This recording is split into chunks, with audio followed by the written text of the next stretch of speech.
Good afternoon, ladies and gentlemen. I'm very happy to be here. I was here last year for TAFCON 3. And when TAF called me from South Africa to invite me this time as a panelist, I immediately responded positively because I believe that what we are trying to do, people of my generation, is to pass on the experiences that we have gathered over the last 50 years so that the current budding entrepreneurs will avoid the mistakes that we made by describing our own mistakes. We'll be sending very strong signals to them that if they want to move forward, they should not make the same mistakes that we made. I'm going to focus my talk or my presentation on enterprise development. This is an area I'm very passionate about because the country patently lacks entrepreneurs like Mustafa Njai. He's an exception, and we need more of him if this country needs to take off, or if we are to transform the business landscape in the country. Now, if I were to use one word to describe what it takes to transform the business landscape in this country, the word I will use is professionalism. People of my generation, or entrepreneurs of my generation, failed, and I use the word deliberately, failed, because of lack of professionalism in the way they manage their businesses. They had all the opportunities in the world. They had funding, they had all sorts of government incentives, yet they failed. They failed because, in my humble opinion, they didn't manage their businesses in a very professional manner. So the first point I would like to make, particularly to our young budding entrepreneurs, the young startups, is that if transformation must take place, there has to be a change of mindset. We cannot continue to do things as usual. There has to be an attitudinal change. If you are to achieve success in any undertaking, you have to be professional first and foremost. And I'll go on to develop this later on when I talk about professionalism. As I said earlier, the post-independence generation failed because they were not professional enough in their business undertakings. So I've sort of divided my presentation in three sections. First of all, what it takes to be an entrepreneur. The second subject matter I would like to talk about will be the business startup. What you need to start your business. And thirdly, once you start the business, how do you manage the business successfully and on a sustainable basis?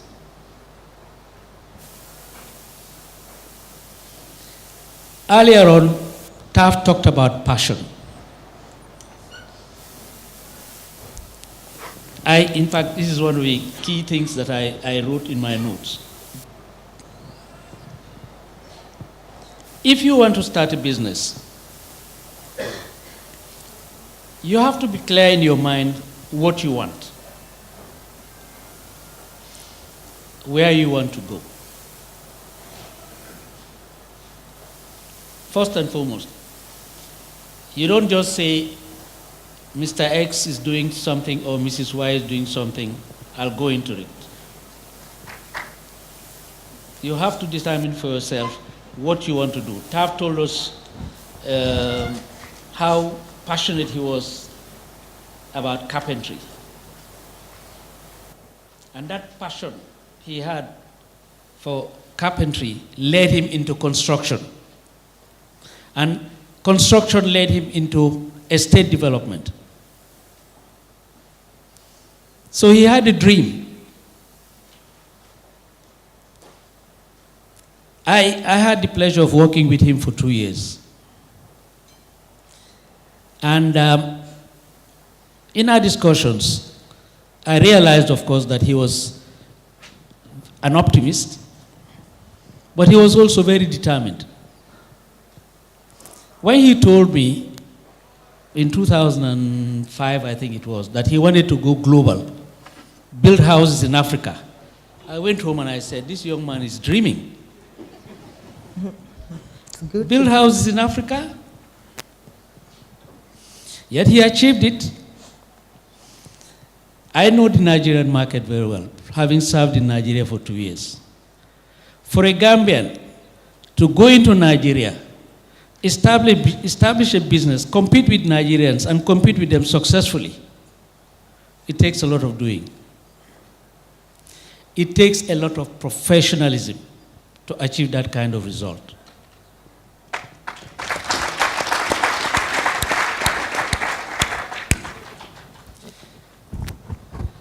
So this is the first message I have for budding entrepreneurs. You have to have passion.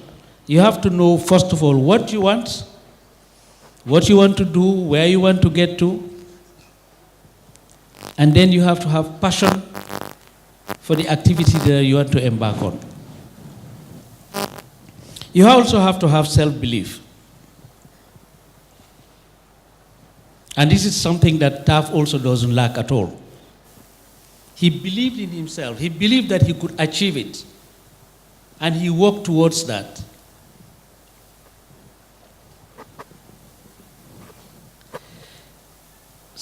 Starting is not easy. You're going to get temporary setbacks, but that should not deter you. You try, you fail, you get up, dust up, and continue.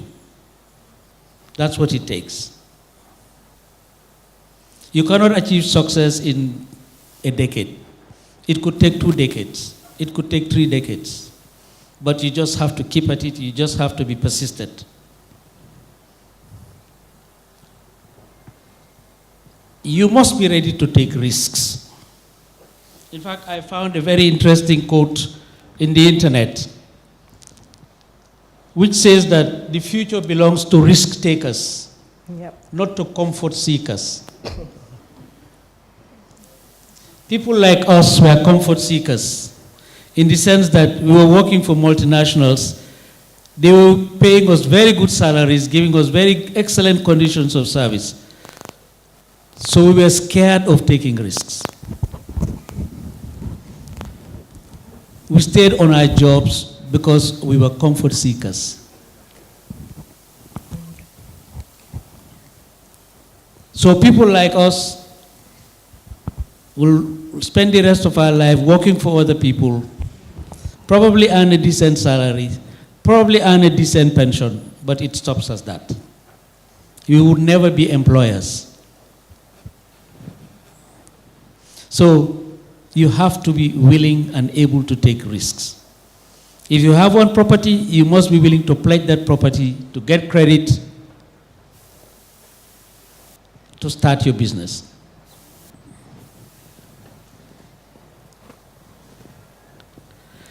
Now, the other quality that you need is whatever activity you may be involved in, you have to treat it as a business.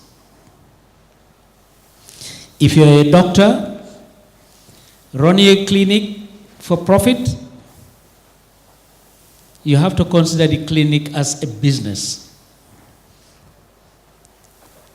And that probably means bringing on board somebody who will manage the business aspect of the enterprise. Being a good doctor doesn't necessarily make you a good manager. Being a good engineer doesn't necessarily make you a good manager of an engineering company. The two are different.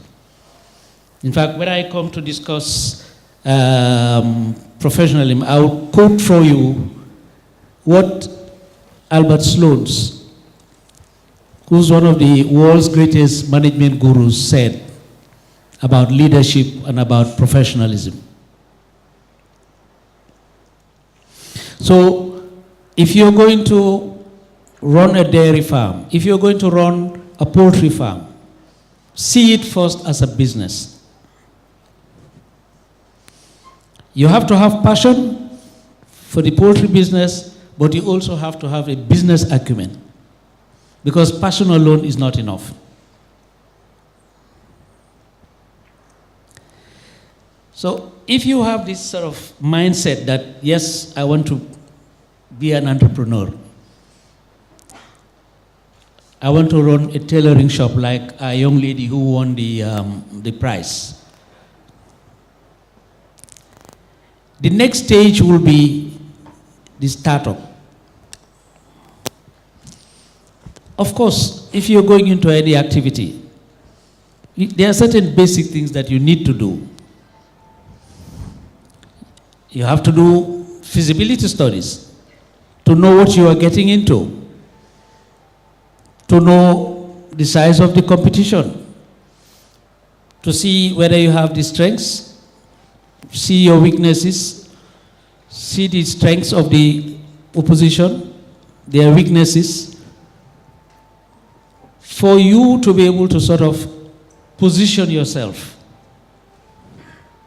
You can't just get up one day and say, Mr. X is importing cement, I want to go into the cement importation business, when you don't even know the level of cement consumption in the country. There are certain basics that you need absolutely to master. So you do your own feasibility studies and you position yourself. You try to position yourself in the market even before you start the activity. Of course, it will be foolhardy if you are a small entrepreneur and you try to target the big boys in the game. They will elbow you out. They'll elbow you out. So you have to limit your ambitions. You start small and grow stage by stage, until you get to your final desired position.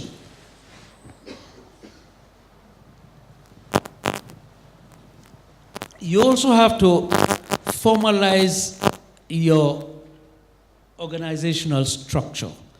This has been a major source of failure in this country. You start a business, Momodou Senghore's Brothers and Sisters Limited.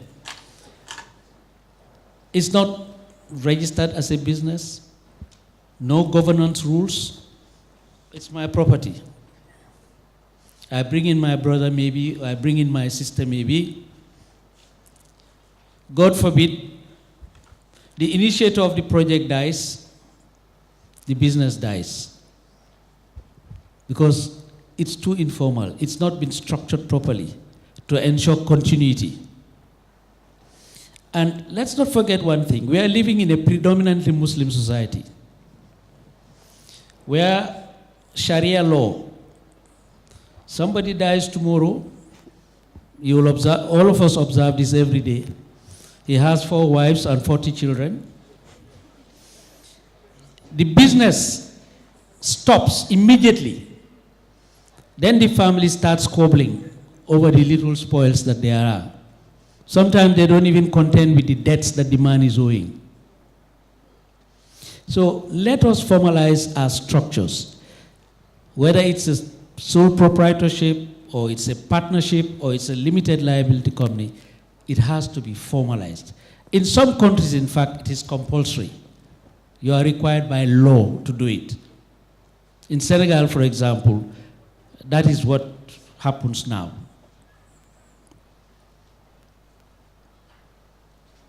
As I say, it ensures business continuity because this country is littered with cases of businesses dying immediately the proprietor or the initiator dies. And that is not desirable.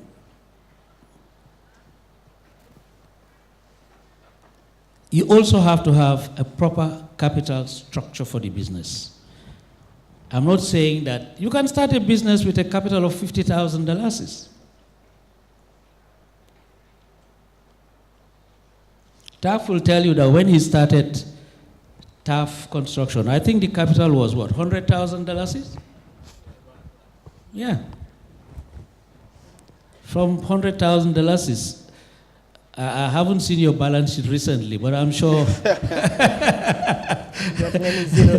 the company is now worth millions of dollars. But we have to, as I say, we have to stop this informality, this amateurism, and be professional in what we do. This is what ensures sustainability. If we have to compete locally, I'm not talking about globally, we have to get the organization right. Otherwise, we will see the Chinese and the Indians and the Lebanese come and take our business away from us. Already. And that is actually what is happening in this country today. If you look at I'm not against others coming into our country, but I also don't want us to give them a free ride, because we don't get a free ride when we go to their countries.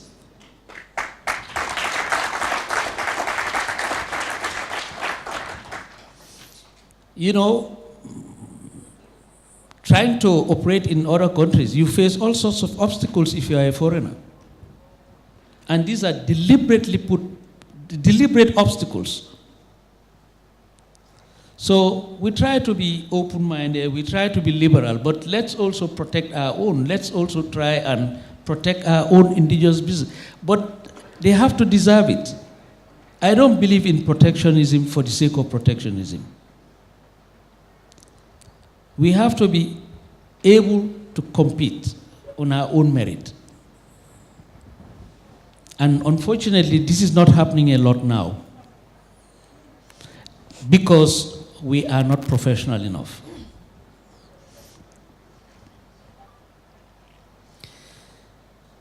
Managing the business. This is the more challenging part of it. And this is where the failure rate has been the highest.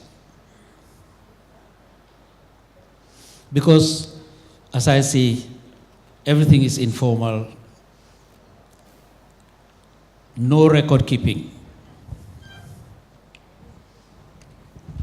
You sell, and at the end of the day, you cannot distinguish between sales revenue and profit. You just dip your hands in the till and take home. You start generating money, you think you are making a lot of profit. So you marry more wives. You sponsor more people to Mecca. You think you are successful because you cannot distinguish between revenue and profit. And, you know, it may sound funny, but this is the reality. Those of us who have been in the business activity for the last, I spent 30-something years in the petroleum distribution sector. We will build petrol stations. We will carry all the expenses. We appoint you as a dealer. We give you the station. We give you the petrol on credit. We guarantee you a margin. We are not guaranteed a margin by the government. We guarantee you a margin. For every liter you sell, you're sure you're getting so much. The guy eats his profit. He eats our money, the capital. We provide the working capital.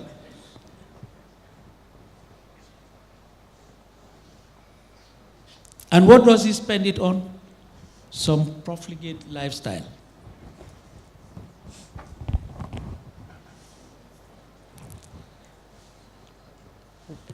Sorry. I am very passionate about this subject matter. So what I'll do is I'll just read through quickly because I realize that I'm running short of time. I talked about good working capital management, and this is, I think, one of the key critical areas, and that is your cash, your stocks, your payables, your receivables. This is what makes or breaks you as a businessman. If you don't manage your working capital, you might as well call the business off. And sadly, this has been seriously lacking. You control your expenses. It's not a question of suma alella mako mom. I can do whatever with it I want with it. Taff will tell you that when he employed me as his general manager, I controlled him. I even gave him allocations of fuel for his car. And he wouldn't spend more than what I gave him. That is what it took. When his telephone bill at his house ran high, I called him once and I said, Taff, what is happening? Your telephone bill at home is high. And he was very worried. But he thanked me because he realized that in the morning when he went when he went to work and the wife went to work, the domestic staff were misusing the telephone. Wow. But if his attitude was, "Ki daf ma bëgg geten may, li suma alel la, lu ci yoonam," He would not have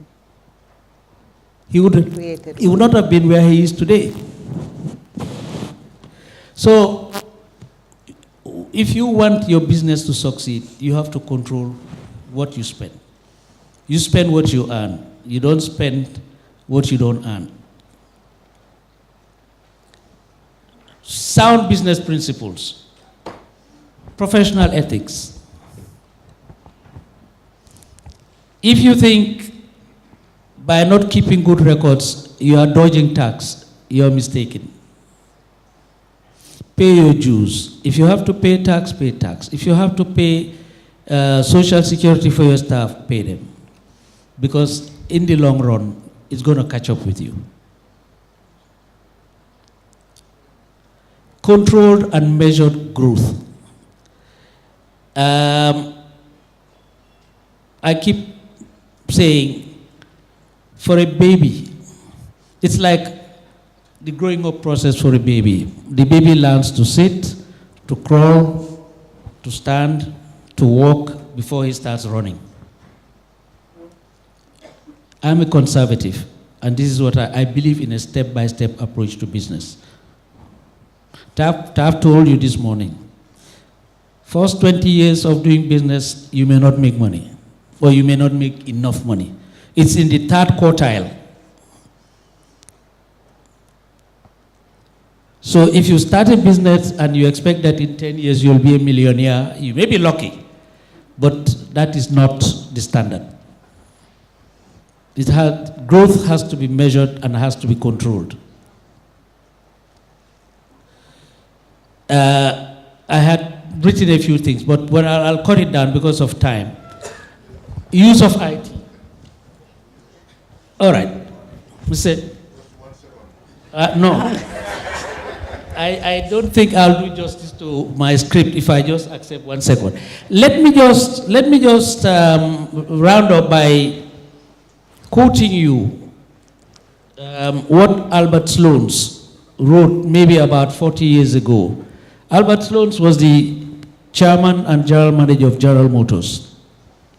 And General Motors was by far the largest company in the world in terms of turnover. This guy was CEO for 14 years and chairman for 19 years. Now he wrote in his book, My Years with GM, that management is a profession and the manager is or should be a professional. The professional manager has a client and the client is the business, the enterprise. He is bound to subordinate his own interests to those of the client, to those of the enterprise. In other words, the interest of the enterprise takes priority over his own interests. It is duty to the client that characterizes the professional. Managers do not make decisions by opinion, nor according to their preference.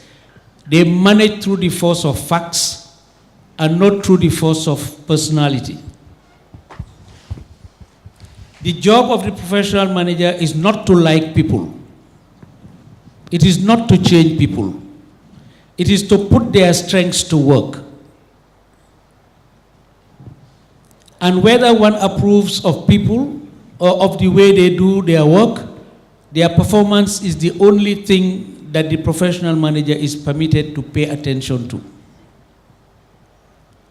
But performance is more than bottom line. It is also setting an example and being a mentor. And this requires integrity. He says that dissent, even conflict, is necessary, indeed desirable. Without dissent and conflict, there is no understanding. Sloan implies that leadership is not charisma, not public relations, not showmanship. It is performance consistent. It is performance, consistent behavior, trustworthiness. And finally, and perhaps the most important lesson, the professional manager is a servant. Rank does not confer privilege or give power. It imposes responsibility. And I think our politicians can also learn, take a cue from this quote.